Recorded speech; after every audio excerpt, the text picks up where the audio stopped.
Hey everyone, welcome back to Foamy Plays, and today we're opening the Game Night Free for All from Wizards. Here's a look at the box. It's a nice five-sided box there to make it really hard to store, but inside we do get some cool cards. So I'm just going to use the trusty black-handled knife to get into this packaging, because for some reason Wizards didn't make it recyclable like all their others. But let's get inside and see what is in there. So, a bit of history about this product. They normally absolutely suck, and they're designed for beginning players who are just starting off at Magic. But this time round, they actually put some decent promo cards in here. And I've had my eye on this for a while. And it retails at about £45 in the UK, but I actually got mine for 26, which is when I decided to jump on it. So first thing that we get here is a actual pretty decent manual explaining how the rules of Magic work. It goes into detail about what's in the box to begin with, and then what sort of cards you get and what they're actually doing. It's actually all in colour as well, and then you get a basic gameplay guide on how to actually play Magic using all the different rules. And I mean, it's actually quite interesting that they don't give this out at store level to help new players start. Interesting, but yeah, you know Wizards, you've got to pay to play. There's a sheet of tokens there, which I'm never going to use. Those will go in the recycling. And then we've got the box. So you can see some dice falling down there. It's actually quite well built, to be honest. Can't really show you here because of the angle of the camera, but there's all the dice falling out. So you get 5 dice, one of each colour. Quite cool, and they all have the... Oh, they all actually have 20 on them, rather than a set symbol. Now that is interesting.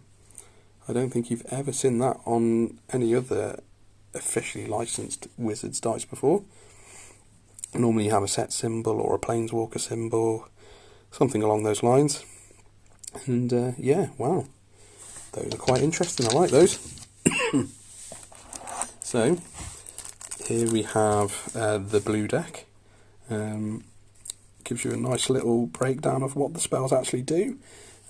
So of course, with it being blue, the complexity is at the highest and the speed is at the slowest, because that's how blue works in Magic. Let's quickly open this up, because we can go through each deck. So apparently the blue deck makes elf tokens, which I highly doubt that's right, but here we go. And this is the main headliner of the deck. This is Maeve, Insidious Singer. So she is a siren that costs 4 and is a 3/4. And for 3 mana, including 1 blue, you can go target creature. Whenever that creature attacks one of your opponents this turn, you draw a card. So... Sorry, jump cut there. So yeah, so again, Wizards are now trying to push gold onto blue. They have been doing that for a couple of commander sets as well, but it's an alright card. I will admit this is the one card that I didn't need from the set, so this will probably be going in a binder. But I mean, it's an octopus woman. What more could you ask for? So we'll put that aside, and then we'll just quickly go through some of the rares that you get in the set as well. We won't go through commons and uncommons, but so we've got an Aegis Turtle, which is a 5/7 hexproof for 7 mana, and creatures your opponents control attack each combat if able. Diluvian Primordial, when it enters the battlefield, for each opponent you may cast up to 1 target or instant sorcery spell from that graveyard without paying. Sorry for the jump cut again, everyone. I'm sure those who have kids will understand. Next card is Will of the Council. Starting with you, each player votes for time or knowledge.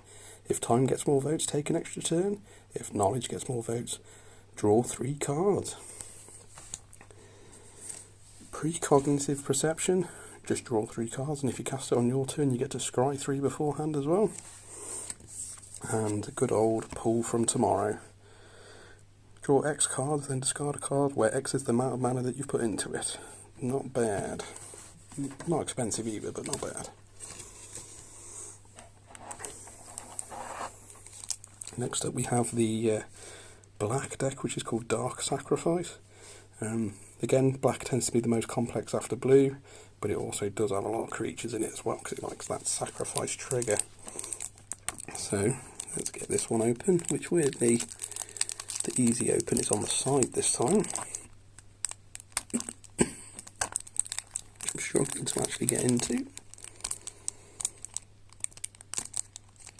Here we go, might have actually damaged a card then doing that. Good old Wizards. Quality control is not their forte. So this is the kicker of the deck. This is Vorgar, Necropolis Tyrant. He's a 5-drop 4/4 with Menace, and whenever any other creature dies during your turn, put a +1 counter on him. And when he dies, draw a card for each +1 counter on him. Pretty strong in my opinion. He will be going in a deck for sure. And these are the rares of the deck. So we've got Demon of Loathing. He's a 7-drop 7/7 with Flying and Trample. Whenever Demon of Loathing deals combat damage to a player, that player sacrifices a creature. Gravewalker. It's a 6-drop 5/5 Flying, and you can pay 7 mana to return target creature card from your graveyard to the battlefield. A little bit overcosted, I think, but it's not a bad card. Priest of the Bloodrite. When it enters the battlefield, create a 5/5 black demon creature token with Flying. And if you control this at the beginning of your upkeep, you lose 2 life. And it's a 5-drop 2/2. Villis, Broker of Blood, an 8-drop 8/8 flying demon, and you can pay 1 black and 2 life for target creature to get -1/-1. And whenever you lose life, you draw that many cards. Pretty fun card in Commander in my opinion. Demonic Embrace. It's an enchantment that gives target creature +3/+1, and it has Flying, and it's a demon in addition to its other types.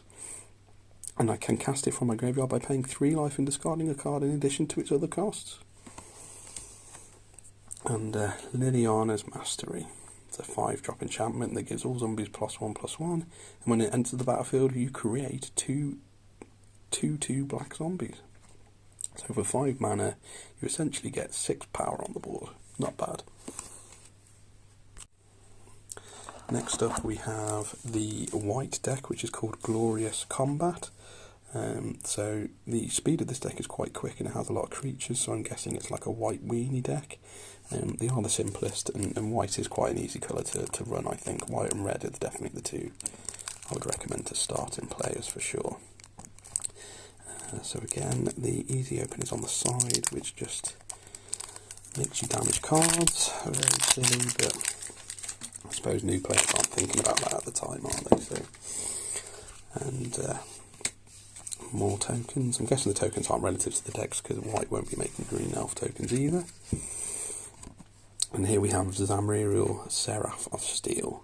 So it's a 4-drop 3/4 Flying Angel, and as long as it's your turn, equipped creatures you control have Indestructible. This will definitely be going in an equipment deck for sure in Commander.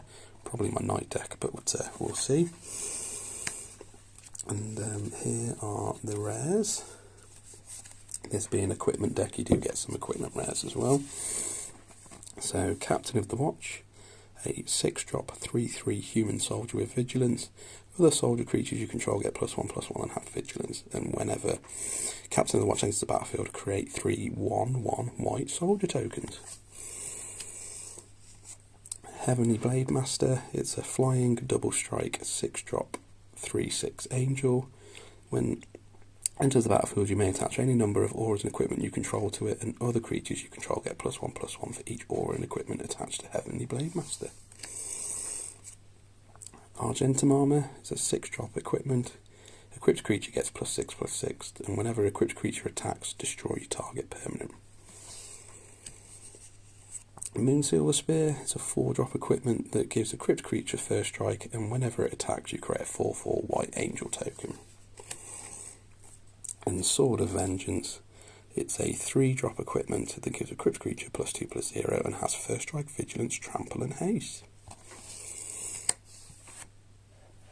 Right, next up is the green deck, and that's Boundless Elves, so guess what that deck's going to be. Yeah, Elf Ball for sure. This is the promo that I'm most excited about as well, because it is practically a win con in any elf deck. As long as you're playing elves right. I'm really struggling with the meant to be easy peel. There we go. So, more tokens, and then here is the highlight of the deck. This is Immeril, I hope I'm pronouncing that right. It's a 4-drop 3/3 elf warrior, and when it attacks it gets +X/+X until end of turn, where X is the number of other elves you control. You may have it assign its combat damage as though it wasn't blocked. Well, anyone that plays Elf Ball or anything along those lines knows that when that swings, it's going to potentially take someone off the board. We'll have a look at the other rares quickly. So we have Beast Whisperer, good old Beast Whisperer. It's a 4-drop 2/3 that whenever you cast a creature spell, draw a card. Very good in green.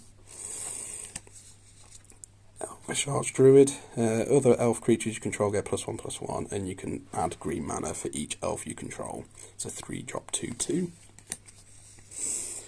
Endray Forerunners is an 8-drop 7/7 with Vigilance, Trample and Haste, and when it enters the battlefield, other creatures you control get +2/+2 in-game Vigilance and Trample.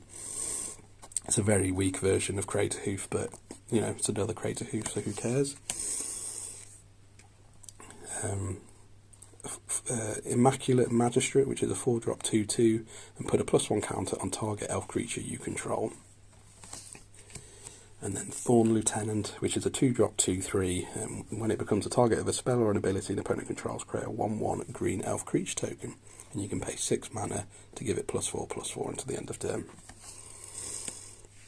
And the last deck we have is the red deck, which is Draconic Fury. So it's going to be a dragon tribal deck, I reckon. We'll get into this one. Hopefully we've got the knack of it down now, but no, apparently not.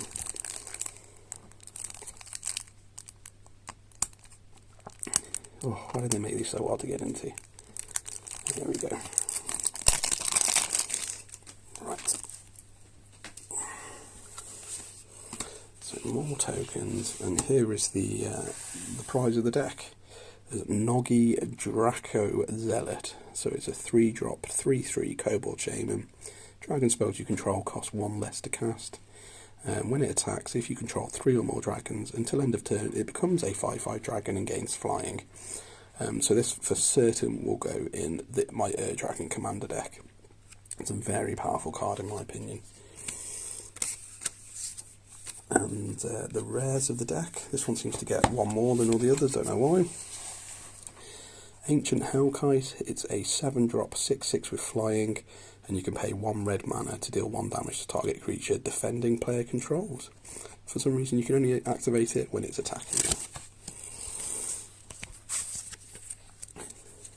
Drakaseth, Maw of Flames, it's a 7-drop 7/7 with flying, and when it attacks it deals 4 damage to any target and 3 damage to up to 2 other targets.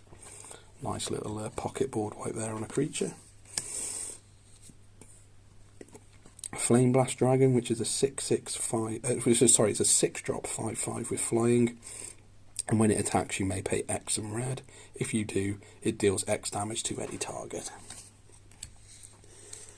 Nullspine Dragon, it's a 7-drop 7/5 with flying, and when it enters the battlefield, you may discard your hand and draw cards equal to the damage dealt to target opponent this turn.